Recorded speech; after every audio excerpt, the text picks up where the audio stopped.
savanoriavo, valė, kelė, nešė, buvo 15 panelių ir 4 bernai.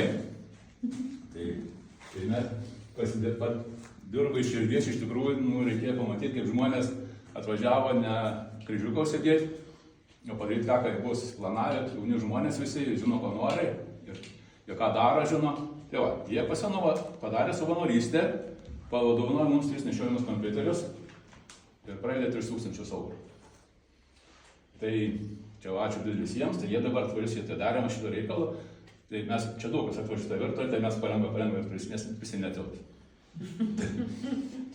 Per COVID turėjau prezidento žmoną nusėdinę, čia buvo užvažiavus, ten šalas, buvo kaip tai žiemą jie buvo atvažiavęs, tai buvo COVIDas, manęs nebuvo, buvau dar Švedijoje, tai jinai atvažiavo, tai liepė visiems kaukės nusimt, papasakojo, ką jie čia veikia, jai reikėjo išvažiuoti, jinai buvo tol, kol vyras nepaskambino, neišvažiavo, nes jie varė iš kitur lauk, nes reikalų tai daug yra, ne, jinai pasakė, jinai norėtų turėti tokį pat jaunimo centrą kaip čia, nes kai vaikai pasakoja patys, gal suaugusi, vaikai yra žiaurų žmonės, arba balta, arba juoda dažniausiai, arba patinka, arba nepatinka.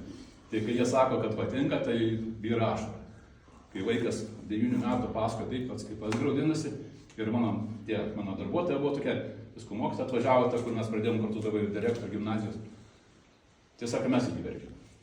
Tai ką reiškia, tada supranti, ką reiškia vaikams tą, ką jie turi. Ir supranti, kad mes nebereikia čia esame. Tai kad